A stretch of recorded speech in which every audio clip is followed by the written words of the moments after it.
کیا بلوچستان کے مسئلے کا حل ممکن ہے؟ جی ہاں ناظرین، بالکل ممکن ہے، اور چند ایک عناصر اس حل کے ہم نے آپ کے سامنے رکھے۔ اب ہم آپ کو بتاتے ہیں کہ اس حل کے لیے مرکز کا کردار کیا ہونا چاہیے۔ دیکھیں، آپ کو پرائم منسٹر صاحب کی طرف سے اور صدر مملکت کی طرف سے اور پیپلز پارٹی کے نمائندگان کی طرف سے دو تین باتیں ہمیشہ سننے کو ملتی ہیں۔ ایک تو یہ کہ ہم نے معافی مانگ لی، ایک اخلاقی طور پر تو اچھی بات ہے، لیکن عملی طور پر بلوچوں کی اور بلوچستان میں رہنے والے لوگوں کی صحت پر معافی کا کوئی اثر نہیں پڑتا۔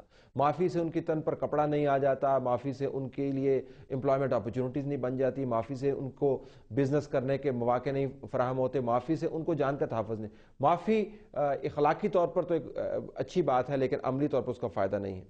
پھر یہ بھی بتایا جاتا ہے کہ آغاز حقوق بلوچستان سے ہم نے بہت کچھ پا لیا ہے۔ اگر بہت کچھ پا لیا ہوتا تو بلوچستان کے کھو جانے کی فکر میں آج کل یہ قوم مبتلا نہ ہوتی۔ سب سے بڑا کام جو مرکز کو کرنا چاہیے تھا نہیں کیا، اب کرنے کی ضرورت ہے۔ ڈائیلاگ، جو لوگ جن کو ہم ناراض بلوچ بھائی کہتے ہیں، اس کے اوپر میں مزید وضاحت میں جاؤں گا تھوڑی دیر میں، ان کے لیے آل پارٹیز کے نمائندگان کو واضح مینڈیٹ کے ساتھ آپ کو اس وقت فیلڈ میں ڈال دینا چاہیے۔ اگر 20ویں ترمیم کے لیے آپ تمام پارٹیز کے ساتھ کنسلٹیشن کر کے ایک کنسنسس ڈرافٹ سامنے لا سکتے ہیں، تو بلوچستان کے اوپر ایک کنسنسس ڈیولپ کرنے کے لیے، ڈائیلاگ کے لیے بھی آپ ایک کمیٹی یا ایک گروپ تشکیل دے سکتے ہیں۔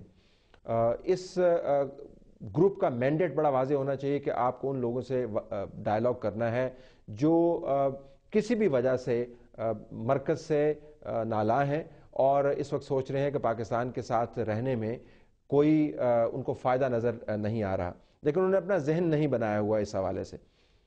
یہ اگر اس قسم کا مینڈیٹ دیا جائے، آل پارٹیز کے نمائندگان بیٹھے ہوں، تو ڈائیلاگ کا پروسیس شروع ہو سکتا ہے۔ مرکز نے یہ پروسیس شروع نہیں کیا، بہت بڑی کوتاہی ہوئی۔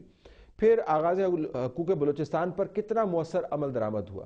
جو ڈاکومنٹ ہم نے خود کریٹ کی تھی آغاز حقوق بلوچستان کی، اس کے اندر امپلیمنٹیشن میکنزم موجود ہے، اس کے اوپر بالکل بھی کام نہیں ہوا۔ خورشید شاہ صاحب میرے پروگرام کے اندر ناراض بھی تھوڑے سے ہو گئے، لیکن اگر کوتاہی کی طرف پوائنٹ آؤٹ کیا جائے تو اس کا مقصد جو ہے، ہم نے تصحیح کرنی ہوتی ہے تاکہ آپ ہی کا نام بلند ہو۔ آغاز حقوق بلوچستان کی جو امپلیمنٹیشن کا میکنزم ہے وہ بالکل غیر فعال ہے، اس کو فعال کرنے کی ضرورت ہے۔ لا اینڈ آرڈر میں صوبائی حکومت کی مدد کرنے کی ضرورت ہے۔ اگر ان کو مزید اسلحہ چاہیے، ان کو اسلحہ دینے کی ضرورت ہے، ان کے ساتھ بات چیت کر کے تھانوں کے اندر جہاں پہ ڈپلائمنٹ چاہیے ان کو ڈپلائمنٹ دینے کی ضرورت ہے۔ ان کے پاس اگر ریسورسز کی کمی ہے، جس کے اندر اے پی سیز ہیں، جس کے اندر گنز ہیں، جس کے اندر کوئی ایسے ریسورسز جس سے لا اینڈ آرڈر کو بہتر بنایا جا سکتا ہے، اس کی کمی ہے، تو وہ پورا کرنے کے لیے مرکز کو سامنے آنا ہوگا۔ مسلسل سفارتکاری چاہیے مرکز کی طرف سے بیرونی طور پر۔ جو بیرونی طور پر پاکستان کے امبیسڈرز ہیں، ان کو ایک واضح مینڈیٹ دینا ہے کہ آپ نے بلوچستان کے اوپر یہ بات کرنی ہے، اور یہ کام ہم بلوچستان میں اچھا کر بھی رہے ہیں۔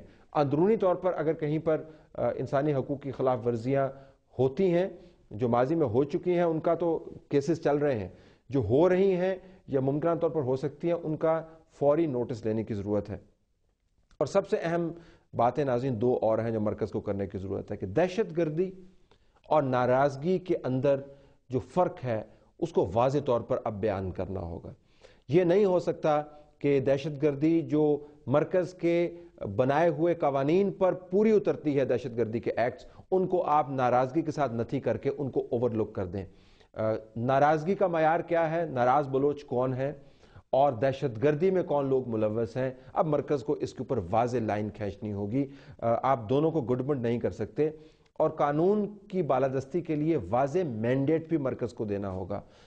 اگر ہم مالاکنڈ ایجنسی میں ہونے والی انسرجنسی کی بات کریں تو بہت دیر تک ناراضگی، طالبان کی اپیسمنٹ اور دہشت گردی کے اندر جو اصطلاحات کی جنگ تھی وہ جاری رہی، لیکن اس کے بعد یہ جنگ ختم ہوگی اور حتمی طور پر یہ بیان کر دیا گیا قانونی طور پر کہ یہ لوگ جو ہیں جو ریاست کی ریٹ کو اس طرح پامال کر رہے ہیں کہ وہ ریاست کے وجود کو ماننے سے ہی انکار کر رہے ہیں، وہ دہشت گرد ہیں، اور ان کے علاوہ تمام لوگ جو ہیں ان سے ہم ڈائیلاگ کر سکتے ہیں۔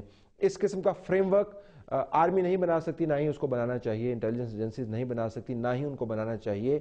یہ مرکز کی طرف سے آنے کی ضرورت ہے. اگر مرکز نے اس پر ابہام رکھا تو قانون کی بالادستی اور جو ریٹ آف دا اسٹیٹ ہے وہ اسٹیبلش نہیں ہو پائے گی. بریک کے بعد ناظرین ہم آئیں گے تو بات کریں گے عدلیہ کی، میڈیا کی، سول سوسائٹیز کی، آرمی انٹیلیجنس ایجنسیز کی، سیاستدانوں کی، اور پھر اس کو کنکلوڈ کریں گے. بلوچستان کے حل کی تلاش ہے ہمیں، اور چند ایک اس کے ایلیمنٹس آپ کے سامنے رکھ رہے ہیں. Stay tune.